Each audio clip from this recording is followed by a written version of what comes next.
Our next music video is about Vi's new career path. She's going on a binge of punching people for money and drinking away her feelings.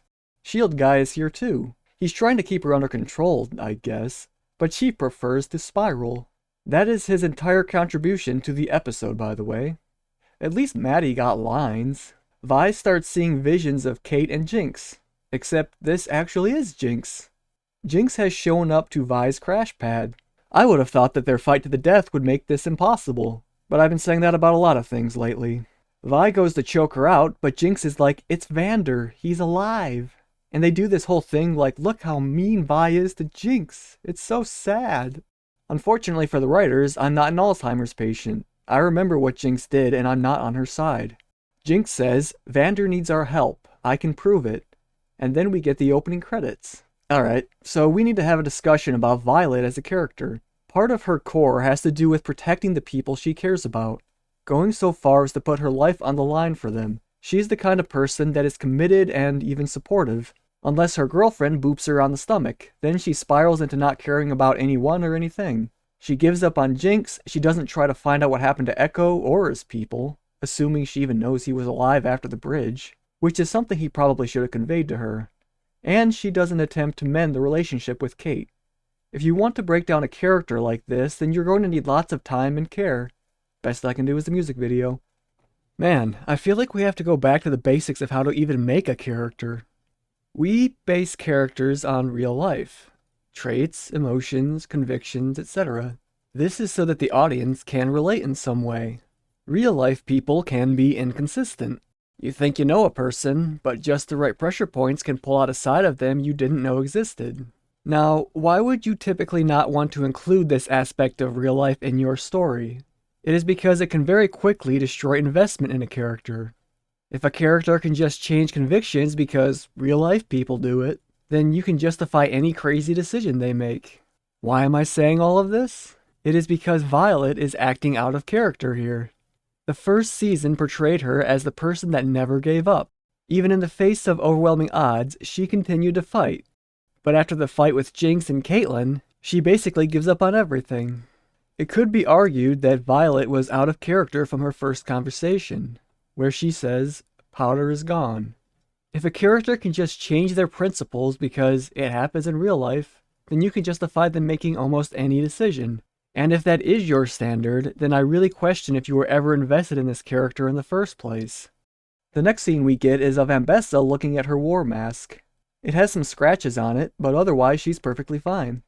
So you arrange a confrontation between a giant crazed wolf creature and Ambessa, then you don't show it, and basically just cut over to, ouchie, I got scratched. Also, if she's fine, how did all of those prisoners walk past her and get on the broken ass cable fuck it. So Caitlyn walks in on all of this, and I'm just noticing the absurdity of this cloak she has on.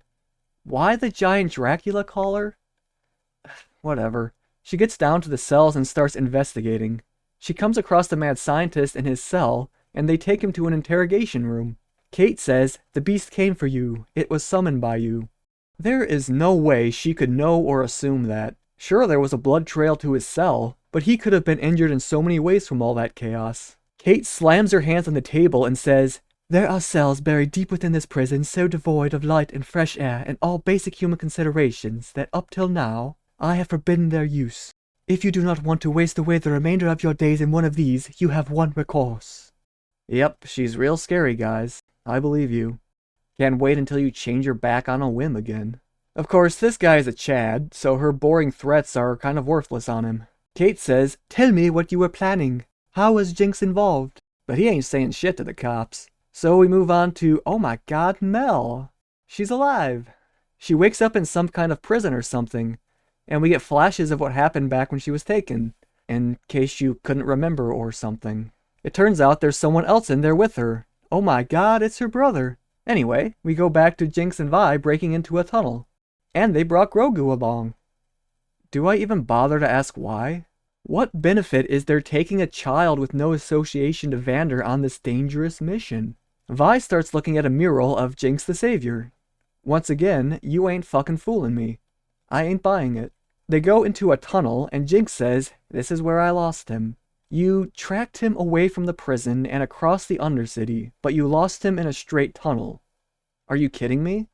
Did you try making a music video? Maybe that'll make him come running. They start walking, and they notice that there are these glowy mushrooms that light up when you make sound. Jinx is like, pretty cool, right? And they're not even toxic. Then she eats one and is like, at least I think they aren't. I'm laughing on the inside, I promise. They keep walking, and Vi asks, why the hell would Vander be all the way down here? And Jinx is like, beats me, ask him yourself. Vi says, when are you going to admit that this is one of your fantasies? Or do you not want the kid to know how delusional you are? Then Jinx says to little girl, she wasn't always like this. She used to be pretty cool, before I kicked her butt. Jesus Christ. These two have so much to talk about, and yet they're prattling about inane bullshit. Maybe have a conversation about why Jinx blew up the council, or why Vi joined the Enforcers and gassed the Undercity. Something that's actually worth a damn. Vi is like, see what I mean? Delusional. And Jinx replies, wish I was seeing things when you decided to throw in with the Pilty goons that murdered Mom and Dad. Hey, maybe Vi should talk more about that. But instead, she says, well, at least they never had to see the psycho their daughter turned into.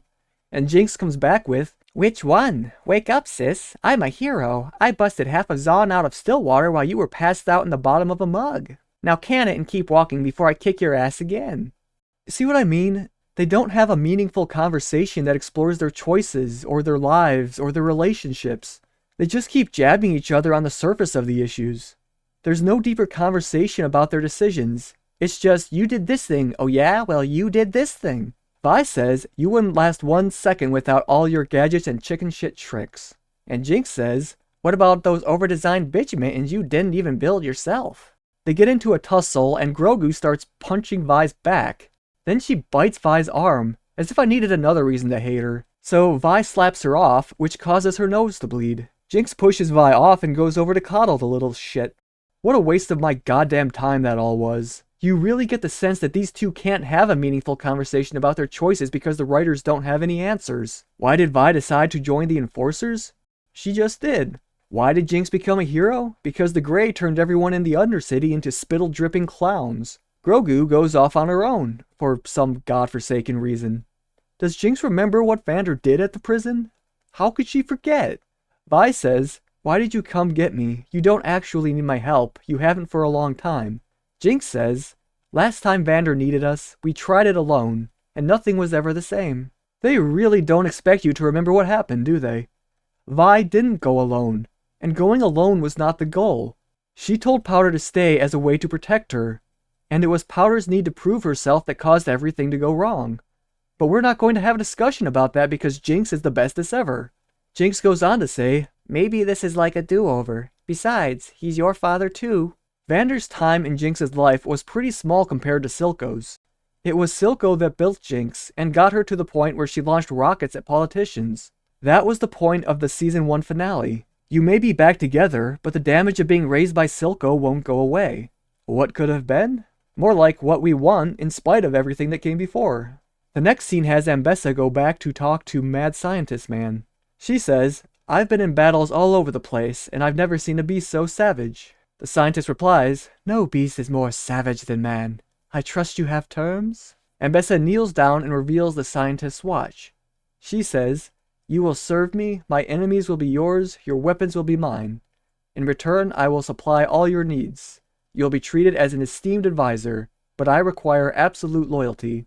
I mean, this guy doesn't strike me as any kind of double-crosser. I'm sure he can be trusted. He takes the watch, and Ambessa says, do not test this, or you will yearn for Caitlyn's dungeons. The term Caitlyn's dungeons just makes me giggle a bit. Ambessa says, you already know what I want. So the scientist goes on to explain. He says, it isn't a monster. It was once a man. Well respected at that. A victim of great tragedy, he had a ferocious will to live, an incredible tolerance for pain. With him, I was able to make strides impossible with other specimens. But the mind I could not recover. The man lost in the beast, compelled only by the scent of blood, or so I thought. It seems now that I had yet to uncover the right catalyst. While he's saying all of this, we get a flash of memories from Vander that show him fighting Enforcers, and also a dead woman at the feet of Silco. And some moments with Powder and Violet. So the takeaway from this is that the mad scientist used Vander because of how strong-willed he was, but he could only get him to follow the scent of blood. With the Jinx element, however, the mind and memories could be revived, so to speak. Even if I am willing to accept the arbitrary/magical nature of this, it doesn't help the absurd nonsense that took place in the prison. The next scene is more Mel and Mel's brother. They are sitting there talking when Mel decides to randomly push a stone that activates a puzzle of some kind. Brother is like, "How did you know to do that?" And Mel is like, "I don't know. By the way, what happened to you?" So brother starts to explain that he was having drinks with some dubious people when he heard unusual rumors about their mother falling in love. Seems a bit non sequitur-y, but we'll let him continue. He starts teleporting around as he continues to say that he heard Ambessa had an affair that led to a child, and that whatever the child inherited is of terrible interest to our captors. Not much I can do with this for now, so back to the mad scientist. He's just doing his science while Ambessa watches. Then Caitlin comes in and exposits the scientist's history. She concludes with, "I always wondered who invented Shimmer, but now we have our answer. Dr. Revik." She takes out her gun and says, "You're a monster." "Guess you're ready, 'cause I'm waiting for you. It's gonna be so exciting. Got this feeling really deep in my soul. Let's get out, I wanna go. Come along, get it on. Gonna take my car, gonna sit in. Gonna drive alone till I get you, 'cause I'm crazy, hot and ready. But you like it. I wanna race for you. Shall I go now? Gas, gas, gas. I'm gonna step on the gas. Tonight I'll fly and be your lover. Yeah, yeah, yeah. And be so quick as a flash. And I'll be your hero." Alright, enough fun. Back to the bullshit. Kate says, "Why do all this?" And he says, "Why does anyone do acts others deem unspeakable? For love." I don't know, that can be true. But Jinx did most of her bad stuff because she's a sociopath. Oh, wait, we can't talk about that anymore. Because she's an inexplicable hero now. Revik takes Ambessa and Kate into a secret room where he... God damn it. I got distracted again by that stupid fucking caller. He shows them his daughter, who he has on some kind of life support. He says, "Everything I've done has been to cure her. I believe the beast may hold the cure." Ambessa asks what he is trying to cure, and he says, "That affliction we all suffer, death. Imagine a world that no longer need fear it." So this guy went up the chart of interesting characters, although it's not a high bar at this point. I am actually interested in hearing more from him, especially in relation to someone like Heimerdinger, who has lived for centuries at this point. They used to work together after all. I feel like there is a lot of thoughtful commentary he could have on the nature oh, we're back with Mel. She's like, "I'm getting us out of here," and then she starts seeing magical symbols or something, and pushes some buttons. Brother starts glitching and speaking in a weird voice. Mel touches his face and says, "You aren't my brother," and then smashes his head on the wall. She's like, "Who are you?" And then more thorn tentacles come out and grab her. A voice says, "We had high hopes for your brother. It seemed plausible that he could have been the child. But then your mother led us to you, sister." Then Mel uses some magical explosion power to set herself free. Still not much I can do with this. We go back to Vander and see that he is tracking Grogu's blood, which leads to a question of how this blood tracking works. I thought it was specific to Revik, because he put his blood into the beast. But now it just tracks anyone that bleeds nearby. How much blood would there have been between Revik's lab and the prison? All of the people beaten and bleeding should have confused the fuck out of this ability. And maybe you have some explanation from the game or some speculation about what Revik actually did, but I just care about what the show gives us, which is confusing at best. The three snooches find their way into some kind of underground shack. They find some stuff that belonged to Vander and Silco. Jinx sniffs one of the jackets, and I'm just like, it probably smells like musty mold or something. Jeez. Vi finds a letter that Vander wrote to Silco. It reads, "Silco, I've looked everywhere, but it's clear you don't want to be found. God, I'm shit at this. I'm sorry. When she died, I lost my head. I told myself that what I did to you was for the greater good, that you deserved it, but the dirt was on both our hands. Anyway, you know where to find me. Blisters and bedrock." Jinx puts it down and says, "If Silco found this, everything might have been different." Vi almost puts her hand on Jinx's shoulder, but puts on the gauntlets and gives a sad look at Jinx. All the while, emotional music is playing. Okay, so we have to have a discussion about Silco's philosophy. Have you ever wondered what it's like to drown? The story of opposites. There's peace in water, like it's holding you, whispering in low tones to let it in. And every problem in the world will fade away. But then there's this thing in your head, and it's raging, lighting every nerve with madness. To fight, to survive. And all the while this question lingers before you. Have you had enough? You could pass a lifetime without ever facing a choice like that, but it changes you forever. For that, I thank you, old friend. Silco's near-death experience changed his perspective forever. He considers it a fundamental experience that helped give him the drive to do what is necessary. Furthermore, he considers Vander to be weak and unwilling to fight for the cause that is Zaun. He says, "We shared a vision, Vander, a dream of freedom, not just for the lanes, but the whole of the underground united as one, the nation of Zaun. Do you even remember? I trusted you, and you betrayed me." Vander replies, "What I've done to you, I've never forgiven myself. You were my brother." And Silco says, you still don't understand. Can you imagine what it's like, when your blood mixes with the filth and the river toxins eat through your nerves? I hated you for what you did, but as time passed, so did my hate, and I was left with an understanding. The only way to defeat a superior enemy is to stop at nothing, to become what they fear. I hated you, but you kept my respect, until you made peace with them and played lapdog after everything we suffered. Vander says, "Kill me if you have to, but please, spare the lanes." Silco replies, "You die for a cause, but you won't fight for one." Season 2 is trying to convince me that a little letter would rectify the relationship of these two people. There is also an attempt to have a parallel between the relationship of Vi and Jinx and of Vander and Silco.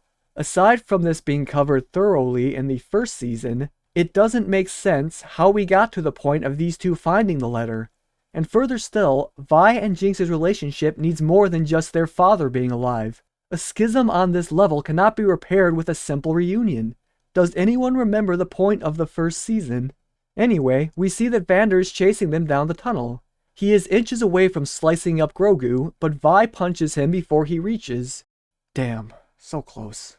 She fights him, and a lot of it is just different slow-mo shots of them in different poses. And I'm at the point of wondering how many of these fight scenes are just for screenshots. It feels like every fight scene has a few of these slow-mo moments that are just there as a cool image. And I'm not saying they aren't cool, but it's become excessive for me. At one point, Vi gets knocked back into a wall and breaks her spine. No, wait, she's fine. Look at that speed, man! Vi spits out some blood, which makes Vander lock onto her. Jinx is like, "It's Vander, you have to believe me." So as Vander is rushing in for the kill, Vi calls out his name. This triggers a memory. Vander and Silco are hanging out with Vi and Jinx's mom. And all I can say is, "God, no, please, no!" After everything you've done, you think I want this? They are celebrating the inception of Zaun. And why does Silco have Jinx's hair? Is he her fucking hairstylist? Jesus. The lady says she's pregnant, so Vander changes her drink. Nice detail, I guess. She says, "I can't protect her from all the shit down here and work out how to be a parent at the same time." Then I realized I don't have to, because the second I told you, I put you on the hook. You two are gonna figure this Zaun thing out, and I don't care if you have to carve it out of the bedrock covered in blisters. You're not allowed to fail anymore. For her. For me. Oh my God, why do you do this to me? What the fuck did I ever do to you? Let me explain this. Vander and Silco are now on the hook, as it were, which means it is implicit that they are responsible for Violet and arguably Powder. So let's start with Vander. The opening of the series has him put away his weapons in order to care for some wayward kids that lost their parents. But no, actually, he was on the hook. It dilutes the meaning of that decision, because instead of it being a choice he makes out of a realization that some things are more important than a cause, it was actually that he made an implicit promise to take care of them, which is not nearly as compelling thematically. And then of course, Silco. He tried to have these kids killed.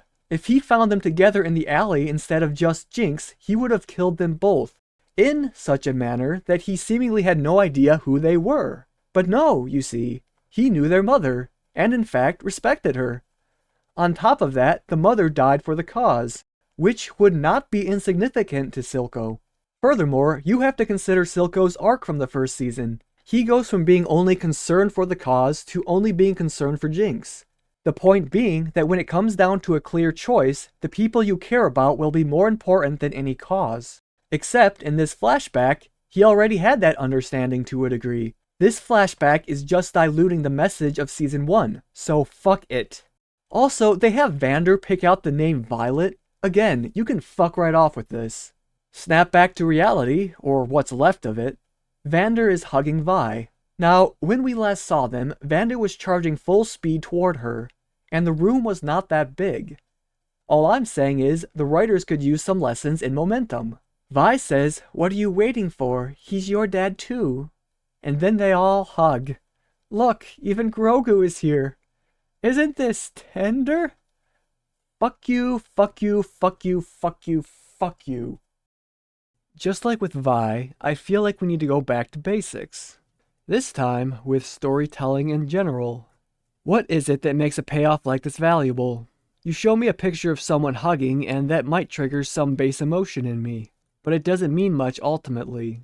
You show me a picture of characters I care about hugging, then it can mean a lot, if the build-up to it makes sense. Every step that you take to reach a payoff like this matters. The more cohesive and logical it is, the more of an effect it can have. How we got to this hug is a series of contrived and nonsensical events. While Season 1 put in thorough work to make sure the finale was as potent as possible. Furthermore, there is something to be said for respecting the emotions of your audience. It can be quite easy to trick people into an emotional response. This sequence and how we got here is indicative to me that the writers do not value your emotions. They only seek to exploit them. And my completely justified response is, go fuck yourselves. You wanted to reach a certain payoff, but you didn't put in the effort to get here. The events that led to this hug are so convoluted and contrived that it falls flatter than a 1920s stockbroker. This little Grogu falling from the sky to land on Jinx, this leaf falling onto Echo at this exact moment, the characters behaving contrary to their character, and everyone being stupid and doing stupid things. All of these moments leading to a hug that is so unearned it may as well be stolen. The absurd idea that Violet would even entertain Jinx to this point after all she has done. Even if she thought Jinx was telling the truth from Jinx's perspective, Violet would know by this point that Jinx is not a reliable source of factual information. But here she stakes her life on Jinx's word. And the whole bit about Jinx considering Vander a father when Silco spent far more time in that role. The entire point of the Season 1 finale is that you can't have the happy ending. The damage of years of being raised as a killer can't be undone because you're sorry. Season 1 felt honest in that way. The tragedy of your mistakes is more than likely going to stick with you. And by the end, Jinx launches that rocket as a way of committing to who she is now. It was foolish to think that you could just reunite and things would go back to the way they were. But Season 2 is like, you can have it, all you have to do is forgive. As if people are that fucking simple. And the part that really fucks me off is how goddamn manipulative this all is. Jinx in tears saying, "This is Vander, you gotta believe me." The flashback where Vander names Violet, and the phrase, "He's your dad too." You fucking disgusting hacks. How dare you? The flashback exists to show us how much Vander cares about Vi, when you could have just had a scene of Vi and Vander. Instead, you had to make it that he made a promise to her mother, who Vander and Silco were apparently besties with. Next you're going to tell me that Darth Vader built C-3PO. We have one more scene before the episode ends. Counselor Salo is walking now, and he has made his way down to the Hexgate failsafe. How did he manage that? Is there no security for this thing? Didn't Jace use his hammer to open it? The most I can invent is that Victor has some secret way that he told Salo about, but I'm just making that up. Suddenly, Jace is back, and he's looking pretty rough. He asks Salo how he's walking, and Salo says, "Who do you think could mend such a broken creature? Would you like to speak with him?" Salo does a floomp, and now Victor is in control of him. You might have a lot of questions, but that would be the dramatic intention, shall we say. Victor invites Jace to meet, and Jace says, I thought you were done with Hextech and me. Victor replies, I was clouded by emotion. Oh, okay. Principles be damned, emotion is king.